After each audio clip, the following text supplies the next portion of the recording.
Detail చూస్తే MLC Duvvada Srinivas కుటుంబ వ్యవహారం మరోసారి రోడ్డుకెక్కింది.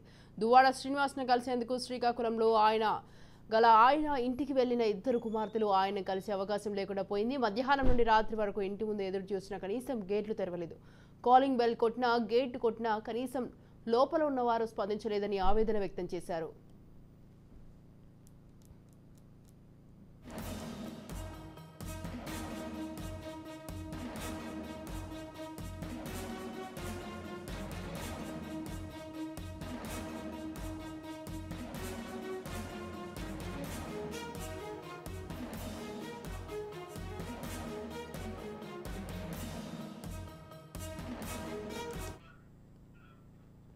ఎమ్మెల్సీ దువ్వాడ శ్రీనివాస్ కుటుంబం వ్యవహారం మరోసారి రోడ్డుకెక్కింది. దువ్వాడ శ్రీనివాస్ను కలిసేందుకు శ్రీకాకుళంలో గల ఆయన ఇంటికి వెళ్లిన ఇద్దరు కుమార్తెలు ఆయన కలిసే అవకాశం లేకుండా పోయింది. ఇక మధ్యాహ్నం నుండి రాత్రి వరకు ఇంటి ముందు ఎదురు చూసిన కనీసం గేట్లు తెరవలేదు.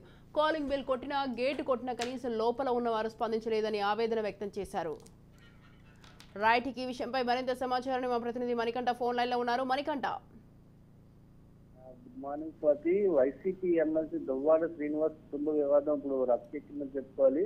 ఏదైతే గత రాత్రి ఆయన ఇంటి ముందు ఇద్దరు కుమార్తెలు నిరసన దిగారు. తమ తండ్రి బయటకు రావాలంటే మౌన పోరాటానికి సైతం వెనకడుగు వేయని పరిస్థితి కనిపిస్తుంది. వైసీపీ హయాంలో టీడీపీ జనసేన నాయకులపై మితిమీరని నోటు దురుస్తూ విమర్శలు చేసిన దువ్వాడ శ్రీనివాస్ కు జగన్ అయితే ఎమ్మెల్సీ పదవి కట్టిపెట్టారు. అయితే ఏదైతే ఈ ఉందో ఎన్నికలకు ఏడాది ముందు దువ్వాడ కుటుంబ వివాదాలు బయటపడ్డాయని చెప్పుకోవాలి. మూలపేట పోర్టు నిర్మాణానికి శంకుస్థాపన వచ్చిన అప్పటి ముఖ్యమంత్రి జగన్మోహన్ రెడ్డి టెక్కల అసెంబ్లీ సీటు దువ్వాడ సీనుకే ప్రకటించారు. అయితే ఆ కొద్ది రోజుల తర్వాత వెంట దువ్వాడ సీను సతీమణి దువ్వాడ వాణి కొంతమందిని వెంట పెట్టుకొని జగన్ కలిశారు. ఆ తర్వాత పరిణామాలతో ఆవిడని టెక్కల నియోజకవర్గ ఇన్ఛార్జ్ గా దువ్వాడ వాణిని నియమించిన పరిస్థితి కనిపిస్తుంది. ఆ తర్వాత ఏదైతే ఉందో మళ్ళీ ఆ టెక్కల సీట్ అయితే దువ్వాడ సీను కేటాయించి నామినేషన్ కేటాయించడంతో దువ్వాడ వాణి అయితే ఇంటర్నెట్ గా నామినేషన్ వేశారు. అయితే దీంతో కంగుతున్న వైసీపీ నాయకులు పార్టీ అధినేతలతో కలిసి వైవి సుబ్బారెడ్డి మరి కొంతమంది కుటుంబ వ్యవహారంతో కొంతమంది సెటిల్ చేసిన పరిస్థితి కనిపిస్తుంది. అప్పట్లో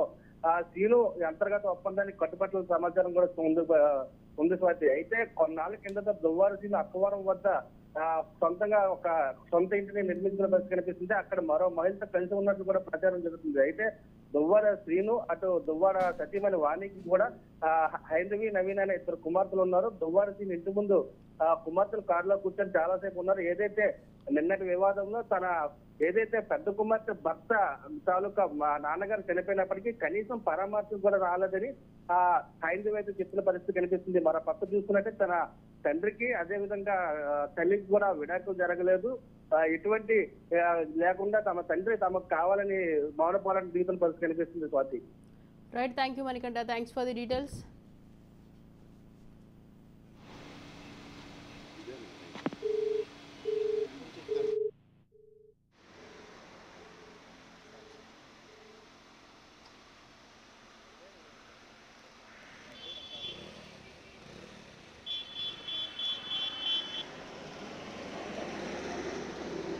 అరగంట ఆగిన తర్వాత మాట్లాడతారు.